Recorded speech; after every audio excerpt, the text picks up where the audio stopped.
Hello friends, आपका स्वागत है मेरे चैनल भक्ति की शक्ति में। आज मैं आपके लिए बैसाख मास की गणेश चतुर्थी की कहानी लेकर आई हूँ। अगर आपको मेरी ये कहानी अच्छी लगे तो कमेंट बॉक्स में गणेश भगवान की जय अवश्य लिखें। और यदि आप मेरे चैनल पर नए हैं और अभी तक आपने मेरे चैनल को सब्सक्राइब नहीं किया है तो प्लीज़ सब्सक्राइब कर लें और बेल आइकन पर प्रेस कर दें ताकि मेरे नए आने वाली वीडियो की नोटिफिकेशन आपको मिलती रहे। संकष्टी गणेश चतुर्थी पर्व प्रत्येक मास के कृष्ण पक्ष की चतुर्थी को किया जाता है। बैसाख मास की कृष्ण पक्ष की चतुर्थी को किया जाने वाला व्रत वैशाख संकष्टी गणेश चतुर्थी व्रत कहलाता है। भविष्य पुराण में कहा गया है कि जब मन संकटों से घिरा हुआ महसूस हो तो गणेश चतुर्थी का व्रत करें। इससे कष्ट दूर होते हैं और धर्म, अर्थ, मोक्ष, विद्या, धन व आरोग्य की प्राप्ति होती है। धार्मिक मान्यताओं के अनुसार इस दिन विधिवत पूजा अर्चना करने से विघ्नहर्ता गणेश सभी प्रकार के विघ्नों को दूर करते हैं और घर परिवार में सुख शांति बनी रहती है। किसी भी माह की चतुर्थी भगवान गणेश को समर्पित होती है, लेकिन बैसाख संकष्टी चतुर्थी का विशेष महत्व है। मान्यता है कि इस दिन व्रत करने और कथा सुनने मात्र से ही भगवान गणेश का आशीर्वाद बना रहता है और सुख शांति और समृद्धि में वृद्धि होती है। वैशाख संकष्टी चतुर्थी में वक्रतुंड गणेश की पूजा की जाती है। गणेश जी के सभी स्वरूपों में वक्रतुंड गणेश जल्दी कृपा करते हैं और भक्तों पर अपनी आशीर्वाद बनाए रखते हैं।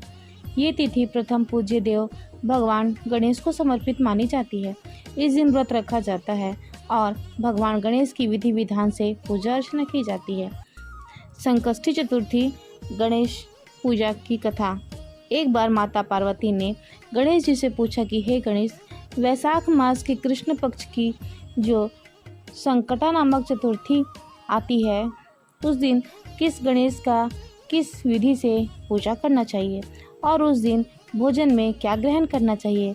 तब गणेश जी कहते हैं, हे माता, बैसाख की चतुर्थी के दिन व्रत करना चाहिए। उस दिन वक्रतुंड नामक गणेश की पूजा करके भोजन में कमल गट्टे का हलवा लेना चाहिए। हे माता, द्वापर युग में राजा युधिष्ठिर ने इस प्रश्न को पूछा था और इसके उत्तर में भगवान श्री कृष्ण ने कहा था कि मैं उसी इतिहास का वर्णन करता हूँ, आप श्रद्धापूर्वक सुनो। भगवान श्री कृष्ण बोले, हे राजन, इस कल्याण रात्रि चतुर्थी का जिसने भी व्रत किया और जो फल प्राप्त हुआ मैं उसे ही कह रहा हूँ, ध्यानपूर्वक सुनो। प्राचीन काल में एक रंतिदेव नामक प्रतापी राजा थे। उनकी मित्रता यम, कुबेर, इंद्र आदि देवों से थी। उन्हीं के राज्य में धर्मकेतु नाम के एक श्रेष्ठ ब्राह्मण रहते थे। उनकी दो पत्नियां थीं। एक का नाम सुशीला और दूसरी का नाम चंचला था। सुशीला नित्य ही कोई न कोई व्रत किया करती थी जिससे उसका शरीर दुर्बल हो गया था। इसके विपरीत चंचला कभी कोई व्रत उपवास आदि नहीं करती थी और भरपेट भोजन करती थी। चंचला हमेशा सजने संवरने में लगी रहती थी। एक समय की बात है, धर्मकेतु की दोनों पत्नियां गर्भवती हो गईं और 9वें महीने बाद सुशीला को सुंदर लक्षणों वाली एक कन्या हुई और उधर चंचला को पुत्र रत्न की प्राप्ति हुई।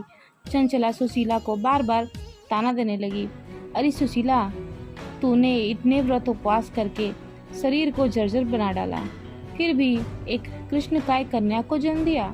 मुझे देख, मैं कभी व्रत आदि के चक्कर में नहीं पड़ी और हष्ट पुष्ट बनी रही और वैसा ही हष्ट पुष्ट पुत्र को भी जन्म दिया।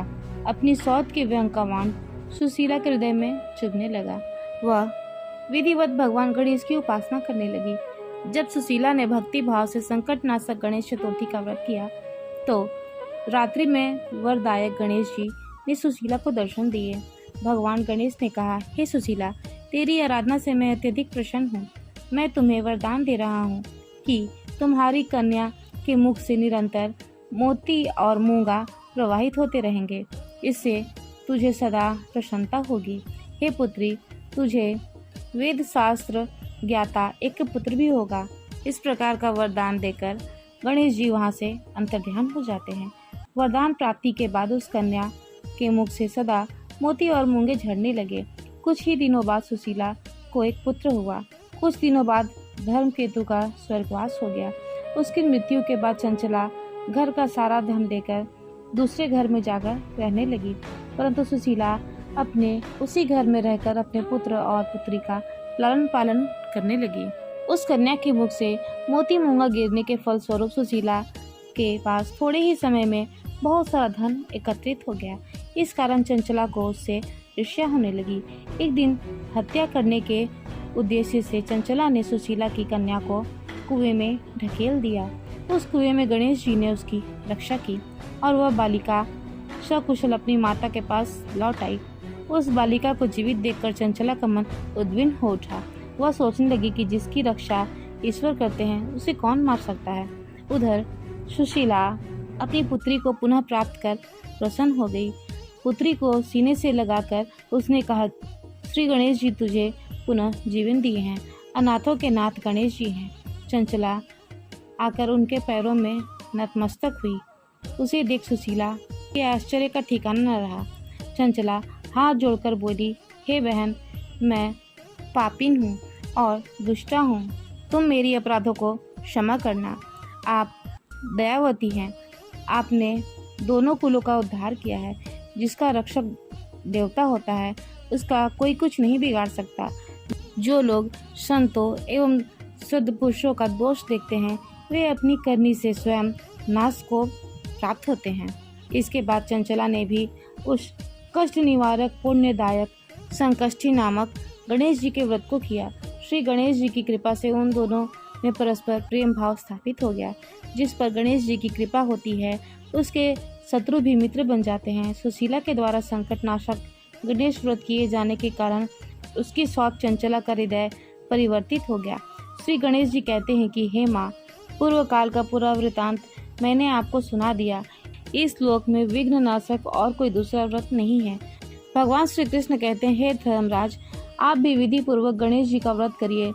इसको करने से आपके शत्रुओं का नाश होगा तथा अष्ट सिद्धियां और 9 निधियां आपके सामने करबद्ध होकर खड़ी रहेंगी। हे धर्मपरायण युधिष्ठिर, आप अपने भाइयों, धर्मपत्नी और माता के साथ इस व्रत को करिए। इससे थोड़े समय में ही आप अपने राज्य को प्राप्त कर लेंगे। जय हो भगवान गणेश की। संकष्टी चतुर्थी व्रत की पूजा विधि। वैशाख महीने की कृष्ण पक्ष की चतुर्थी को गणेश जी की वक्रतुंड रूप की पूजा की जाती है। इस दिन प्रातः काल उठकर स्नान कर गणेश जी के सामने दोनों हाथ जोड़कर मन ही मन इस व्रत का संकल्प कर इस प्रकार कहें, हे वक्रतुंड गणेश जी, मैं चतुर्थी व्रत को करने का संकल्प करती हूँ। आज मैं पूरे दिन निराहार रहकर आपके स्वरूप का ध्यान करूँगी एवं शाम में आपका पूजन कर चंद्रोदय के बाद चंद्रमा को अर्घ देने के बाद ही भोजन ग्रहण करूँगी। संकल्प के बाद सारा दिन गणेश जी का ध्यान में व्यतीत करें। शाम में स्नान कर स्वच्छ वस्त्र धारण करें और विधि पूर्वक धूप, दीप, अक्षत, चंदन, सिंदूर, नैवेद्य से गणेश जी का पूजन करें। इस दिन कमलगट्टे के हलवे का भगवान गणेश को भोग लगाना चाहिए और सेवन करना चाहिए। व्रत में 108 बार गणेश मंत्र का जाप करना चाहिए और व्रत का पारण करें। संकष्टी चतुर्थी व्रत का महत्व। भगवान गणेश देवताओं में सर्वश्रेष्ठ और प्रथम पूजनीय हैं। मान्यता है कि संकष्टी चतुर्थी के दिन व्रत रखने से, पूजा करने से जातक की सभी मनोकामनाएं पूर्ण हो जाती हैं और सभी कष्ट दूर हो जाते हैं और भगवान गणेश का आशीर्वाद प्राप्त होता है। इस वीडियो में इतना ही। अगर आपको मेरी वीडियो अच्छी लगी हो तो मेरे वीडियो को लाइक करें और ज़्यादा से ज़्यादा शेयर करें और मेरे चैनल को सब्सक्राइब करना न भूलें। वीडियो में अंत तक बने रहने के लिए आपका धन्यवाद।